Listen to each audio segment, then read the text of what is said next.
বারাসাত থেকে শিয়ালদা পর্যন্ত AC local চালু হচ্ছে। ট্রেনের ভাড়া 60 টাকা। ট্রেনটি বারাসাত থেকে প্রতিদিন সকাল 11টা 29 মিনিটে ছেড়ে দুপুর 12টা 13 মিনিটে শিয়ালদা পৌঁছয়। শিয়ালদা থেকে ট্রেনটি আবার সকাল 10টা 33 মিনিটে ছাড়ে। এই ট্রেনের সুবিধা ও রুট সম্পর্কে বিস্তারিত তথ্য আপনাদের জানাবো। ট্রেনের স্টপেজ অর্থাৎ কোথায় এই ট্রেনটি থামবে, হ্যাঁ অবশ্যই জানাবো। এই ট্রেনটি বারাসাত থেকে শিয়ালদা যাওয়ার পথে মাত্র কয়েকটি স্টেশনে থামবে।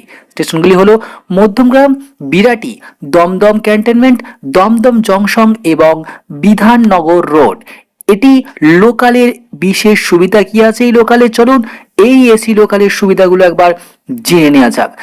এই এসি লোকালে ট্রেনের ভিতরে কিন্তু আপনি নরম ও আরামদায়ক একটা বসার ব্যবস্থা কিন্তু রয়েছে। আপনি যেখানে বসবেন দেখবেন ট্রেনের ভিতরে নরম ও আরামদায়ক বসার ব্যবস্থা আছে। প্রচন্ড গরমে বাইরে ধুলোবালি ও রোদ থেকে বাঁচতে পুরো কামরায় এসি রয়েছে। জানালার কাঁচ কিন্তু বেশ বড় ও পরিষ্কার। বাইরের দৃশ্য আপনি খুব সুন্দরভাবে দেখতে পাবেন। এই যে সাধারণ ট্রেনটা, যে সাধারণ ট্রেনের মতো এর দরজা কিন্তু খোলা কখনোই পাবেন না, কারণ এটি এসি ট্রেন, তাই এর দরজা কিন্তু বন্ধ থাকবে এবং স্টেশনে ট্রেন থামলে স্বয়ংক্রিয়ভাবেই এই দরজা মেট্রোর মতনই খুলবে এবং বন্ধ হবে। কম স্টপেজ থাকার কারণে গন্তব্যে খুব দ্রুত পৌঁছানো যায়। কামরায় নিরাপত্তারক্ষী ও উন্নত আলোর ব্যবস্থা কিন্তু রয়েছে এই এসি লোকাল ট্রেনে। আপনি কি চান তারকেশ্বরেও এই এসি লোকাল ট্রেন চালু হোক?